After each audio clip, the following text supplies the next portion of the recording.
আশুরার করণীয় বর্জনীয় সম্পর্কে জানতে চাই। 10ই মুহররমকে আশুরা বলা হয়। 10ই মুহররমকে কি বলা হয়? আশুরা। মুহররমের 10 তারিখ এটি কোরআন এবং হাদিসের দৃষ্টিকোণ থেকে খুবই গুরুত্বপূর্ণ এবং তাৎপর্যপূর্ণ একটা দিন। সারা বছরের ফজিলত এবং মর্যাদাপূর্ণ কয়েকটা দিনের একটা হলো আশুরা।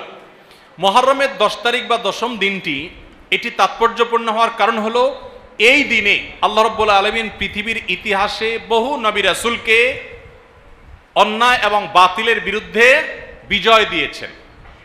অনেক বড় বড় ঘটনা এই দিনে ঘটেছে এবং কিয়ামতের আগে আরো ঘটবে।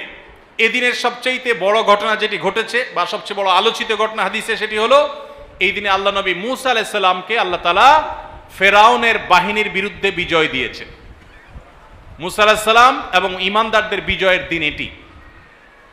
আশুরার 10 তারিখ বা মুহররমের 10 তারিখ বা আশুরা, এটি হলো বিজয়ের দিন মূসা আলাইহিস সালামের এবং বনী ইসরাইলের। ফেরাউন তাদেরকে ধাওয়া করেছে, আল্লাহ তাআলা তাদের জন্য নীল নদে আল্লাহ তাআলা তাদের জন্য নদীর উপরে রাস্তা করে দিয়েছেন। সেই রাস্তা তারা পার হয়ে গেছেন অলৌকিকভাবে। আর ফেরাউন তার বাহিনী সহ তাদের অনুসরণ করতে গিয়ে মাঝ নদীতে গিয়ে নিমজ্জিত হয়েছে। এখনো ফেরাউনের লাশ মিশরের পিরামিডে আছে। আল্লাহ বলেছেন ওয়াকাযালিকা নুনাজ্জিকা লিবাদানিকা লিতাকুনা লিমান খালফাকা আয়া, তোমার দেহকে হে ফেরাউন, তুমি যে অহংকারী ছিলে, তোমার দেহকে কিয়ামত পর্যন্ত আমি রেখে দিব, নষ্ট হতে দিব না, যাতে পরবর্তী প্রজন্মের কাছে তুমি শিক্ষার বিষয় হও, তোমাকে দেখে শিক্ষা নিতে পারে যে আল্লাহ দ্রোহীদের শাস্তি কি হয়, যত বড় পাওয়ারফুলি হোক না কেন। তো যাই হোক, সেই আশুরা হলো মুহররমের এই 10 তারিখ। সেই আশুরা, এটার সাথে মূসা আলাইহিস সালামের বিজয় জড়িত, ফেরাউনের পরাজয় জড়িত, হক এবং বাতিলের দ্বন্দ্বের মধ্যে চূড়ান্ত এবং শেষ বিজয় হকের হয়, সেই শিক্ষা আশুরা আমাদেরকে দেয়।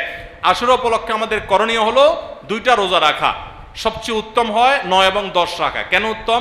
কারণ নবী করিম সাল্লাল্লাহু আলাইহি সাল্লাম যে বছর ওয়াফাত হয়েছে তিনি বলেছেন, যদি আমি আগামী বছর বেঁচে থাকি লা আসুমান্নাত তাসিআ ওয়াল আশির, তাহলে আমি 9 এবং 10 জিলহজের এই 2 দিন রোজা রাখবো। এই জন্য 9 তারিখ আর 10 তারিখ রোজা রাখা উত্তম। আর যদি 9-10 তারিখ রাখতে না পারেন তাহলে 10 আর 11 রাখবেন। 2টা রোজা রাখা উত্তম। ইহুদিরা শুধু একটা রোজা রাখে। নবী সাল্লাল্লাহু আলাইহি সাল্লাম আমাদের রোজাকে তাদের থেকে স্বতন্ত্র করবার জন্য, তাদের থেকে পৃথক করবার জন্য 2টা রোজার নির্দেশ দিয়েছেন। এজন্য আশুরা উপলক্ষে 2টা রোজা রাখা সুন্নাত।